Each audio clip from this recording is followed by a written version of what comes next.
তারাবির নামাজের নিয়ত কিভাবে করব? ইয়াং পোলাপান তারাবি পড়তে যায় না, কিরে বাবা তারাবি পড়তে যাস না কেন? বলে হুজুর এখনো তারাবির দোয়া মুখস্থ হয়নি। তারাবির সালাতের রাকাত বিতর্ক এড়িয়ে চলুন, রাকাত নিয়ে বিতর্ক করবেন না। 8 রাকাত 20 রাকাত নিয়ে যে মারামারি এই দেশে, এটা শয়তানের ফন্দি। সূরা তারাবি পড়া বেশি উত্তম নাকি খতম তারাবি পড়া উত্তম? তারাবির নামাজে কি সুন্নত না নফল নাকি ওয়াজিব? তারাবির নামাজের নিয়ত কিভাবে করবেন? কার মুখস্থ আছে তারাবির নিয়ত? নামাইতুয়ান বলেন, কার মুখস্থ আছে? একজন বলেন অন্তত। তারাবির নিয়ত কে বলতে পারবে? বলেন বলেন ভাই। মাশাআল্লাহ মাশাআল্লাহ, এই ভাইয়ের পুরস্কার দেওয়া উচিত। বসেন, আপনি অনেক কষ্ট করে মুখস্থ করছেন ভাই। তারাবির নামাজ বা যে কোনো নামাজের নিয়ত জরুরি। নিয়ত ছাড়া কোনো আমল হবে না। কিন্তু নিয়তটা হলো মনের ইচ্ছার নাম। নিয়তটা কিসের নাম? আমি ভাইকে দিয়ে নিয়তটা কেন শুনছি সেটা আপনারা জানেন? জানেন না আপনারা। আমি ওনাকে দিয়ে কেন শুনলাম বলেন তো? কে বলতে পারবেন? কে বলতে পারবেন না? আমি ওনার দিয়ে এই জন্য শুনছি যে ওইটা আমার জানা ছিল না। এটা হলো সত্য কথা। ওইটা আমি নিজেও জানি না। নামাইতুয়ান দিয়ে শুরু এটা জানি, কিন্তু বাকি শেষেরটা আমি জানি না। এই জন্য আমি চাইছি একটু শুনতে আর কি। আমি জানি না এই জন্য যে কোরআন হাদিসে কোথাও পাই নাই। এখন ভাইরা কেউ পাইলে তো ভিন্ন কথা, আমি কোথাও পাই নাই। এই নিয়ত মুখে এরকম গদবাদা উচ্চারণ করা, হ্যাঁ এটা পাইছি আমরা ছোটবেলা বগদাদি কায়দায়। বগদাদি কায়দা এটার জন্য কত মাইদ্যরে হয়তো খাইছি, পাইয়া তখনই ভুলে গেছি। এটা পরবর্তীতে কোরআন হাদিসে যেহেতু পাই নাই, এই জন্য আর আমরা ওটা মুখস্থ করি নাই। ভাইরা আমার, নামাজের জন্য এরকম নামাইতুয়ান, এরকম গদবাদা যে দোয়া আমরা শিখেছি, এগুলোর কোনোটি কোরআন বা সুন্নাহর কোথাও আমরা নিয়ত করব মন থেকে যে আমি তারাবির নামাজ পড়ছি, বাস এটা আমার ইন্টেনশন আছে, নিয়ত আছে, মনে আছে, এটাই যথেষ্ট। মুখে উচ্চারণ করা জরুরি না, এবং মুখে উচ্চারণ করা এটা সুন্নাহও না। নবী সাল্লাল্লাহু আলাইহি ওয়াসাল্লাম শেখানো না এটা আমাকে। ইবাদত করতে হবে তার পদ্ধতিতে। কোনো হাদিসে যদি এবার উৎসাহ দেওয়া না থাকে, আমি কেন সেটা করতে যাব, কসরত করতে যাব? তবে হ্যাঁ, নিয়তটা হলো অন্তরের ইচ্ছার নাম, সেটাই যথেষ্ট। আলাদা মুখে নামাইতুয়ান পড়ার দরকার নেই। আচ্ছা, আরেকটা কি? তারাবির দোয়া মোনাজাত। তারাবির দোয়া ওই যে 4 রাকাত পর পর কি পড়ে? সুবহানাজিল মুলকে ওয়াল মালাকুতে। আমি এর দূরই পারি শুধু। এরপরে কি আছে? আচ্ছা, কি কি জানি আছে। তো এগুলো আসলে কোনো কোরআন হাদিসে নাই। যেহেতু কোরআন হাদিসে নাই, সেজন্য আমি পাই নাই। কোরআন হাদিস থাকলে তো পাইতাম। বুঝে আসছে কথা? আমরা একসময় দেখছি যে ইয়াং পোলাপান তারাবি পড়তে যায় না, কিরে বাবা তারাবি পড়তে যাস না কেন? বলে হুজুর এখনো তারাবির দোয়া মুখস্থ হয় নাই। বুঝতে পারছেন? তো তারাবির নামাজের জন্য 4 রাকাত পর পর দোয়া পড়া, এটা তারাবির সাথে এর কোনো সম্পর্ক নাই। দোয়া পড়ার কোনো প্রয়োজন নাই। 4 রাকাত পর একটু অবসর দেয় ইমাম সাহেব, এটা রেস্ট। আপনি এটা একটু পানি খাবেন, দরকার একটু হাত পা এদিক সেদিক করবেন, একটু রেস্ট করবেন, একটু শরীরটা এলায়া বসবেন, দরকার একটু পেশাব ওযু করে চলে আসবেন। এটা হলো রেস্টের সময়। তারাবি মানে হলো আরাম করে করে পড়া, 4 রাকাত পর রেস্ট দেওয়া। ওই মধ্যপ্রাচ্যের লোকরা, মিডল ইস্টের লোকেরা আছে, আমাদের দেশেও কোনো কোনো মসজিদে দেখা যায় 4 রাকাত পর পর একটু খেজুর, একটু পানি, একটু চা, একটু খায় মানুষ। তো এটা তো রেস্টের সময়। আপনি রেস্ট না করে কি করতেছেন? ইমাম সাহেব এতক্ষণ পড়ছে, হাবের সাহেব ধুমায়া টানছে, আপনি তো এতক্ষণ শুনছেন বসে, কোনো ডিউটি ছিল না। এখন 4 রাকাত পর বরং আপনি আরো ডিউটি শুরু করে দিচ্ছেন, সুবহানাজিল মুলকি ওয়াল মালাকুতে। তাহলে রেস্ট হলো না রেস্টে উল্টাটা হলো? এগুলার কোনো প্রয়োজন নাই, এগুলো কোরআন হাদিসে নাই।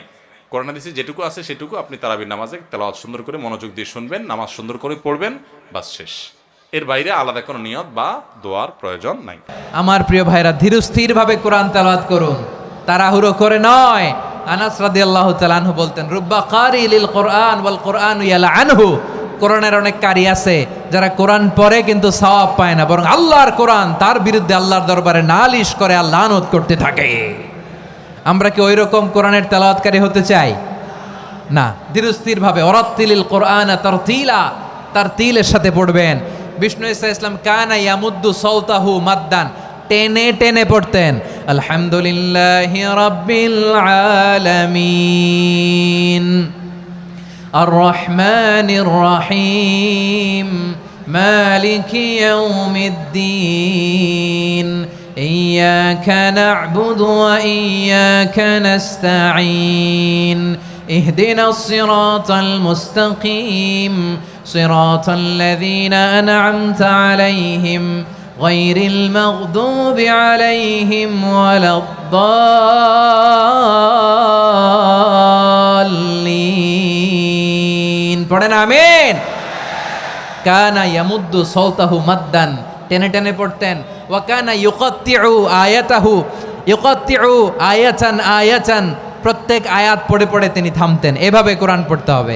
বিষ্ণু ইসলাম প্রতি আয়াত শেষে থামতেন, টেনে টেনে পড়তেন, তার তিলের সাথে পড়তেন, সুর করে পড়তেন। মানলাম ইয়াতাগান্না বিল কোরআন ফালাইসা মিন্না, যে সুর করে কোরআন পড়ে না সে আমার উম্মত হতে পারে। জাইনুল কোরআন বিআসওয়াতিকুম, বিষ্ণু বলেন সুর করে কোরআন পড়বা। অনেকে কোরআনের খতম তুলবার জন্য কোরআনরে একেবারে খতম করে দেয়, এরকম আছে না নাই? কোরআনের খতম তোলার জন্য কোরআনরে কি করে? একেবারে খতম করে দেয় না। আপনি ধীরস্থিরভাবে পড়ে যদি খতম দিতে পারেন মাশাআল্লাহ, না পারলে যতটুকু পারেন পড়বেন। ধীরস্থিরভাবে তারাবির সালাতগুলো যেন আমরা আদায় করি। তাড়াহুড়ো করবেন না আল্লাহর ওয়াস্তে, তাড়াহুড়ো করবেন না, তাহলে কোরআন আমাদের জন্য বদদোয়া করবে।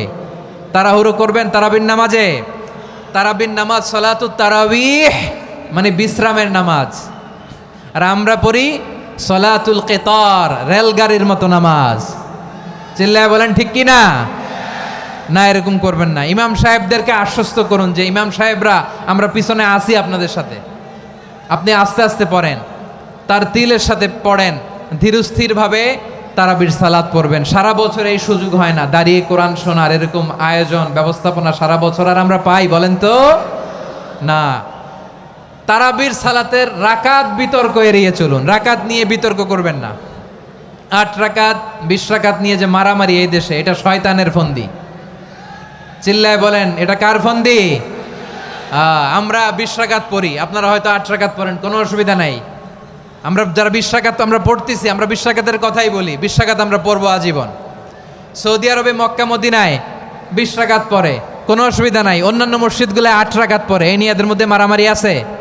হ্যাঁ, আর এই জন্য রাকাত বিতর্ক এড়িয়ে চলবেন। প্রিয় ভাইয়েরা, আপনার আমল আল্লাহর কাছে কবুল হবে সংখ্যার বিচারে না উত্তমতার বিচারে বলেন তো?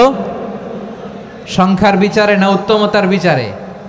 উত্তমতার বিচারে। কত চমৎকার ভাবে আপনি আল্লাহর সামনে দাঁড়াতে পারছেন এটা বিবেচ্য। রুকু সেজদাগুলো সুন্দরভাবে করবেন, রুকু থেকে সোজা হয়ে দাঁড়ানো ওয়াজিব, 2 সেজদার মাঝখানে সোজা হয়ে বসা ওয়াজিব।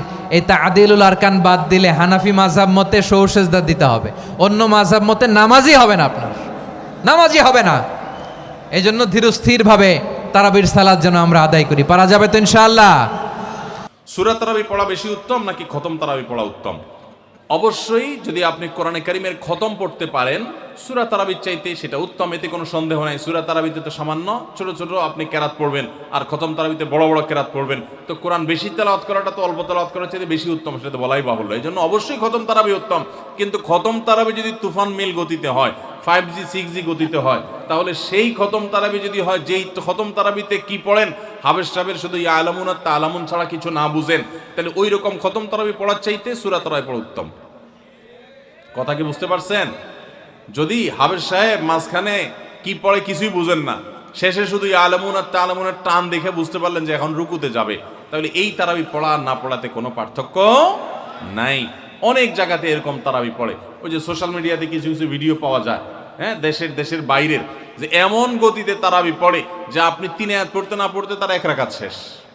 এগুলা তারাবির নামে তামাশা। শুধু খতম তারাবি কেন, অনেক সূরা তারাবিও এরকম আছে যে পড়ে সূরা তারাবি, সেটা আবার এরকম 5G গতিতে পড়ে। তারাবির নামে যে কত তামাশা চলে। কদিন আগে দেখলাম ফেসবুকে একটা পোস্টার যে ব্যবসায়ীদের জন্য বিশেষ তারাবির প্যাকেজ। কি প্যাকেজ? 7 দিনে খতমের প্যাকেজ, 5 দিনে খতমের প্যাকেজ, আর একটা 3 দিনে খতমের প্যাকেজ।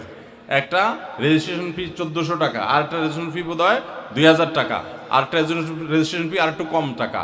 হ্যাঁ, রেজিস্ট্রেশন ফি দিয়া হাবেশ সাহেবরা চুক্তি করে তারাবি পড়ায়। কিয়ামতের আগে যে আরো কত কিছু হবে একমাত্র আল্লাহ তাআলাই ভালো জানেন। এগুলো সব তারাবির নামে কি ভাই? তামাশা। জায়েজ না এইভাবে করা। তারাবির নামাজ কি সুন্নত না নফল নাকি ওয়াজিব?